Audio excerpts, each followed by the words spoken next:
하나님의 말씀 베드로전서 1장 3절과 4절 말씀입니다.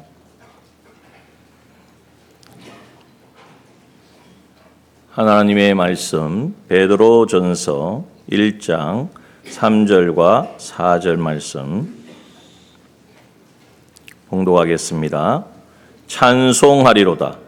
우리 주 예수 그리스도의 아버지 하나님이 그 많으신 긍휼대로 예수 그리스도의 죽은 자 가운데서 부활하심으로 말미암아 우리를 거듭나게 하사 산 소망이 있게 하시며 썩지 않고 더럽지 않고 쇠하지 아니하는 기업을 있게 하시나니 곧 너희를 위하여 하늘에 간직하신 것이라. 아멘. 감사하고 귀한 복된 부활의 아침입니다. 우리 옆에 계신 분들 한번 인사 나눕시다. 우리 주님 부활하셨습니다. 또 한 번 인사합니다. 우리도 부활합니다. 이 고백이 주님 오시는 그날까지 흔들리지 아니하고 경고하기를 소원합니다. 오늘 아침은 참 귀한 전 세계의 모든 사람들이 부활의 이 놀라우신 은혜를 기념하며 지키는 부활절기 또 주일입니다. 특별히 이 부활의 아침을 통하여서 우리가 깨달을 것은 죽음과 사망이 생명에게 상킴바되었다 하는 것입니다.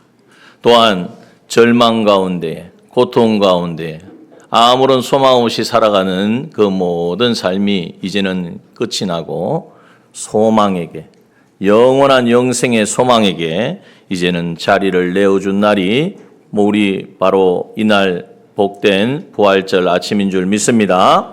이 은혜를 우리가 충만히 누리는 우리가 되어야 할 것입니다. 로마서 1장 4절은 이렇게 말씀합니다. 성결의 영으로는 죽은 가운데서 부활하여 능력으로 하나님의 아들로 인정되셨으니 곧 우리 주 예수 그리스도시니라. 이 부활을 하심으로 말미암아 바로 주님이 부활하심으로 우리에게 놀라운 은혜를 베풀어 주셨다는 것입니다. 만약 예수님의 부활이 없었다면 어떻게 되었을까요? 우리는 다 헛된 자고 헛된 것을 믿고 사기당한 것이 됩니다. 고린도전서 15장 17절에 이렇게 말합니다. 그리스도께서 다시 사신 것이 없으면 너희의 믿음도 헛되고 너희가 여전히 죄 가운데 있을 것이요. 그러나 주님은 분명히 우리에게 말씀하셨고 분명히 나타내 주셨습니다. 약속하신 대로 3일 만에 그 무덤을 여시고 살아나셨습니다. 할렐루야. 이 주님을 우리가 찬양하고 이제는 찬양에 그칠 뿐 아니라 그 주님을 우리가 모시고 살아가는 행복한 승리자가 되어야 합니다. 이 부활의 아침에 오늘은 또 여러 가지 학습과 세례와 성찬을 앞두고 있기 때문에 자세하게 오후 시간에 또 자세하게 나누도록 하고 오늘 본문의 말씀을 통하여 이 부활로 말미암아 우리에게 주신 은혜를 두 가지를 찾기를 원합니다. 오늘 3절의 말씀에 보면 하나님의 그 긍휼하심대로 하나님의 그 사랑하심으로 예수 그리스도의 죽은 자 가운데에서 부활하심으로 말미암아 주님이 십자가에 못 박혀 죽으시고 3일 만에 부활하심으로 우리에게 주신 놀라운 은혜가 있는데 그 첫 번째가 뭐냐 하면 거듭나게 하셨다는 것이에요. 거듭난다는 의미가 무엇이겠습니까? 다시 태어난다는 거죠. 그런데 다시 태어난다는 말씀을 이해는 하겠는데 그럼 이게 도대체 어떻게 되는 건가? 그래서 이 사실을 궁금해했던 사람, 요한복음 3장에 보면 니고데모의 이야기가 나오죠. 밤중에 예수님을 찾아온 그 당시에 아주 지식가였고 바리새인 중에 바리새인이었고 산헤드린 공회의 회원이었던 이 니고데모가 밤중에 사람들 눈에 피해서 예수님께 찾아왔습니다. 그때 예수님께서 하신 말씀이 뭐냐 하면 요한복음 3장 3절에 보니까 사람이 거듭나지 아니하면 하나님 나라를 볼 수 없다 이렇게 말씀하셨어요. 거듭나야 하나님 나라를 볼 수 있고 하나님 나라에 갈 수 있다라는 말씀인 것이죠. 그러자 니고데모가 깜짝 놀랐습니다. 마치 우리들처럼 아니 사람이 거듭나 다시 태어나 그러면은 어떻게 해야 됩니까? 4절의 말씀에 보면 요한복음 3장 4절에 보면 니고데모가 가로되 사람이 늙으면 어떻게 날 수 있겠사옵나이까? 두 번째 모태에 들어갔다 날 수 있사옵나이까? 어머니 뱃속에 다시 들어갔다 나오란 말입니까? 그게 어떻게 무슨 말입니까? 그때 예수님이 말씀하셨습니다. 5절의 말씀에 보면 예수께서 대답하시되 진실로 진실로 내게 이르노니 사람이 무엇과 물과 성령으로 나지 아니하면 하나님 나라에 들어갈 수 없느니라. 그러니까 다시 태어난다는 것은 무엇으로 태어난다는 것입니까? 물과 성령인데 여기에 물은 하나님의 약속의 말씀인 진리를 말하고 있습니다. 진리와 성령으로 다시 태어난다라는 것이죠. 여러분, 이 진리와 성령은 우리에게 있어서 어떤 의미를 가져오느냐? 하나님께서 사람을 지으시고 이제는 흙으로 육체를 지으시고 그 지었다고 육체의 형태를 만약에 우리가 진흙으로 사람을 만들었다고 칩시다. 움직입니까? 형태는 사람처럼 보일지 모르지만 꼼짝도 안 합니다. 예, 그냥 마르면 단단해질 뿐인 거죠. 그런데 그 흙으로 빚으신 사람의 코에 어떻게 하죠? 생기를 불어넣으시니 생명이 된지라. 창세기 2장 7절에 분명히 말씀하고 있습니다. 여호와 하나님이 흙으로 사람을 지으시고 생기를 그 코에 불어넣으시니 사람이 생명이 된지라. 이 생기란 무엇일까요? 하나님의 생명의 기운이고 그 하나님의 생명의 기운이 우리에게 나타나는 것은 바로 물과 성령으로 거듭난다고 하신 말씀과 같은 하나님의 영이신 성령이요 또 성령이 우리에게 찾아오시는 바로 진리의 말씀, 하나님의 말씀을 말하는 거예요. 그래서 사람은 성령과 진리로 살아가도록 그렇게 하나님께서 만드셨다는 거죠. 근데 문제가 어디에 생겼습니까? 하나님이 성령과 진리를 따라서 다른 건 다 임의로 먹고 선악과는 먹지 말라. 에덴 동산에서 하나님이 이 법칙을 정했는데 이제는 그 법을 이제는 마귀의 유혹을 받아서 아담 하하가 이제는 저버리고 자기가 이제는 하나님처럼 된다고 하니까 그 말에 솔깃해서 선악과를 먹어버렸습니다. 다시 말하면 죄로 말미암아 이제는 영과 진리로 생기로 살아가야 될 사람이 범죄함으로 말미암아 이 생명이 끊어진 거예요. 그래서 우리에게 찾아온 죄의 값은 사망이라고 하신 말씀에 세 가지의 죽음이 있는데 첫 번째가 뭐냐면 영적인 죽음이에요. 하나님과 사람 관계가 끊어지고 그리고 이제는 시간이 지나면 언젠가는 세상을 떠나는 육적인 죽음을 당하는 거예요. 근데 그걸로 끝나는 것이 아니라 우리가 이 세상 떠나면 끝나는 게 아니에요. 사람들은 다 죽으면 뭐라고 이야기하죠? 죽었다는 말을 잘 안 써요. 뭐라고 그럽니까? 돌아가셨다 그러죠. 어디로 돌아갑니까? 돌아가는 것을 알고 이야기를 해야 되는데 돌아가셨다고만 해요. 어디로 돌아가야 돼요? 사람은 하나님으로부터 지원받았기 때문에 하나님께로 돌아가야 되는데 죄를 가진 사람은 하나님은 죄와 함께 할 수 없기 때문에 하나님께로 돌아갈 수가 없어요. 그래 어디로 간다는 이야기입니까? 하나님이 계시지 않은 곳, 그것은 영원한 지옥의 형벌을 당하게 되어지는 것입니다. 그래서 죄로 말미암아 사람이 생기로 살아야 되는데 죄로 말미암아 하나님과의 관계가 끊어져서 이제는 성령도 진리도 알지 못한 채 살아가는 그러한 존재가 되었습니다.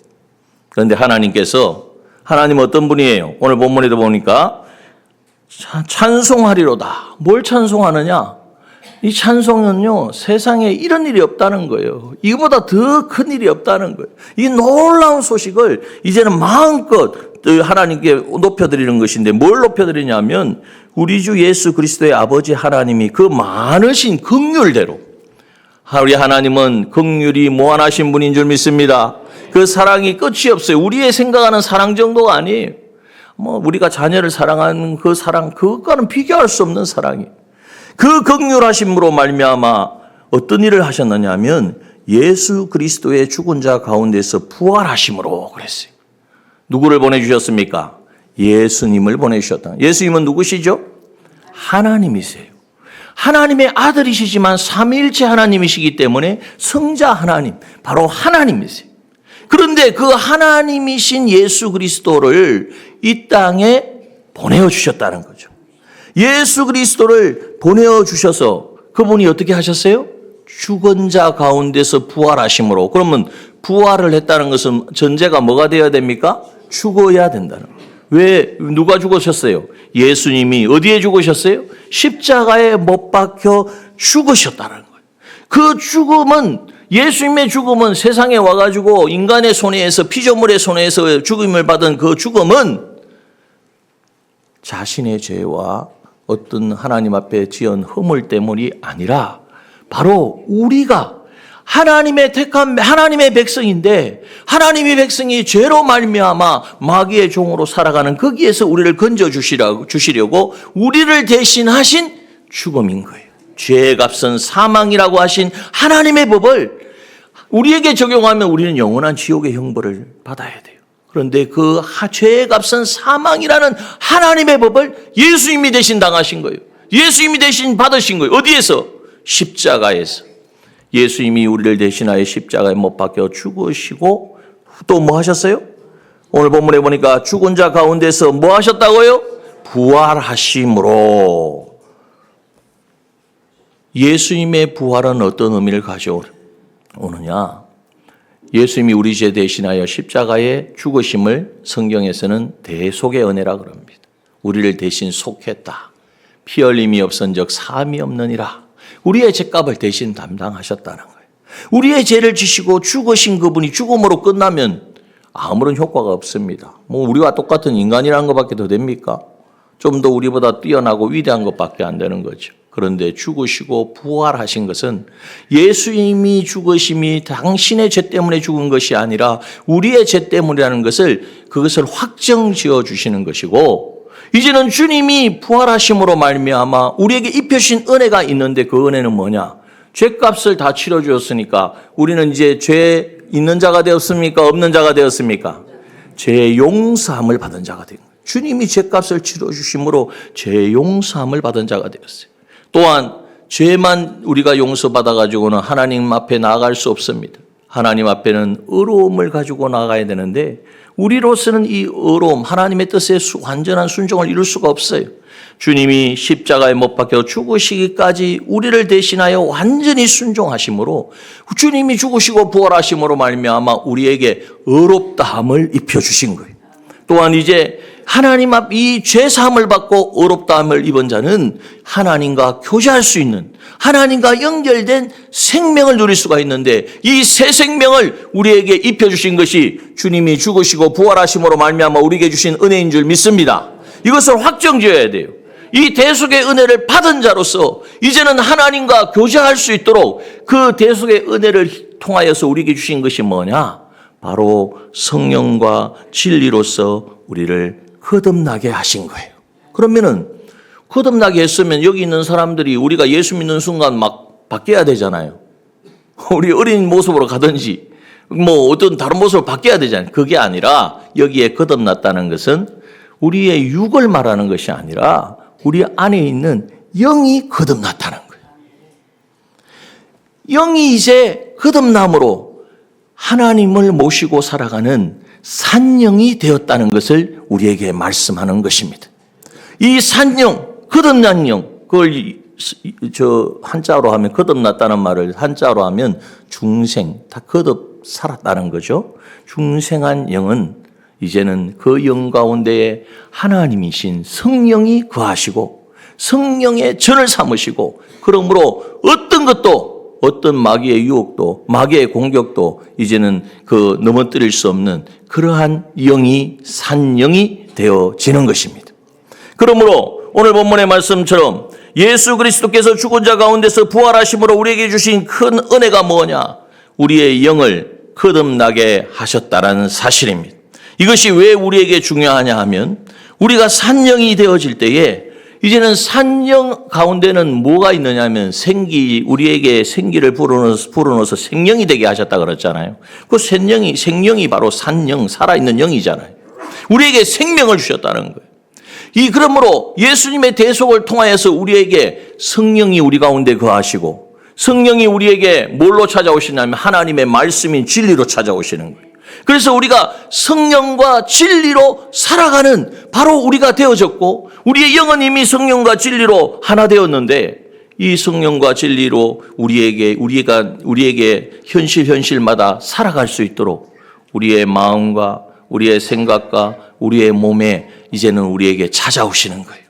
그리고 그 성령과 진리에 순종하며 살아갈 때에 그때 바로 우리에게 이루어지는 것이 뭐냐 하면 그것이 우리가 그토록 원하고 하나님이 우리를 이 땅에 두게 하신 목적이 되어지는 하나님의 형상을 이루어가게 되는 것입니다. 여러분, 예수님의 죽으심과 부활하심으로 말미암아 우리에게 주신 첫 번째 은혜가 어떤 은혜라고요? 거듭나게 하신 은혜입니다. 무엇이 거듭났습니까? 우리의 영이 거듭났습니다. 이 말은 뭐죠? 우리의 영은 이제는 죽지 않고 쇠하지 않고 영원히 범죄하지 않고 그 영 가운데 성령이 거하신다는 사실을 믿으시기 바랍니다. 그리고 성령이 우리에게 말씀으로 찾아오십니다. 우리의 현실마다 이거 참 오늘 주일인데 교회 가긴 가야 되겠는데 급한 일이 생겨서 바쁜 일이 생겨서 이거 갈 수 있겠나? 그럴 때에 우리 영 가운데 거하시는 성령 하나님이 뭐라고 말씀하시죠? 말씀으로 찾아오시는 거예요. 힘들고 어렵고 공고해도 주의 날 하나님 앞에 나와서 말씀 듣고 그 말씀으로 능력 받아서 살아야지. 이렇게 음성을 들려주시는 게 바로 하나님의 말씀 진리로 찾아오시는 거예요. 이 찾아오실 때에 우리가 어떻게 해야 됩니까? 아멘하고 순종해야 되는데 때로는 순종하지 못하고 바쁜 일을 찾아서 내 어떤 상황을 따라서 형편을 따라서 우리가 헤매일 때가 많습니다. 여러분, 그러한 삶이 이제는 더 이상 되풀이 되지 않아야 합니다. 그때 우리가 그런 성령의 말씀의 음성을 듣고 인도하심을 따라 살아갈 수 있는 것은 어떻게 하면 가능할까요? 주님의 대속의 은혜를 생각하십시오. 주님이 나를 정말 산영으로 이제는 하나님의 형상대로 살게 하시려고 주님이 어떤 대가를 치르셨습니까? 하늘의 영광 보좌를 다 내어놓으시고 이 땅에 인간의 몸을 입고 오셨고 나 같은 죄인을 대신하여 나의 죄값을 대신 지시고 십자가에 처절하게 피 흘리고 살찢고 죽으셨음을 기억하십시오. 또한 이러한 나를 이제는 영원토록 중보해 주시려고 부활하실 때에 하나님으로 신성으로만 부활한 것이 아니라 인성을 함께 입으시고 영원한 우리의 중보자가 되어주셨음을 여러분 믿으시고 기억하시기 바랍니다. 이것을 생각할 때에 내가 어떻게 죄를 지을 수 있느냐.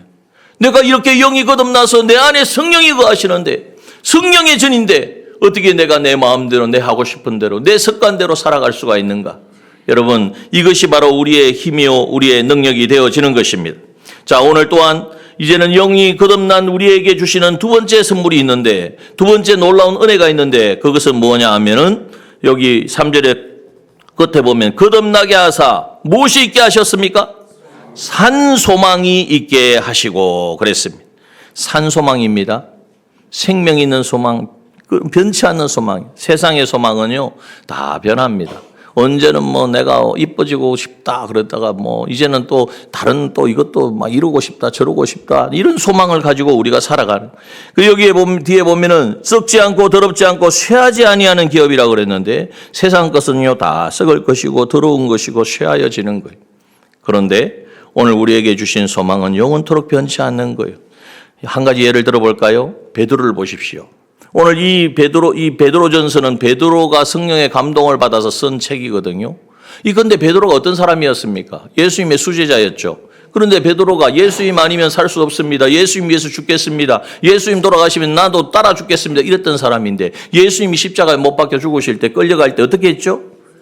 어떻게 도망은 가긴 가야 되겠는데 어떻게 되는가 이렇게 살피다가 사람들에게 걸려가지고 너 바로 예수를 따라다니는 사람 아니냐 이렇게 하니까 뭐라 그랬습니까? 나는 예수를 알지도 못한다.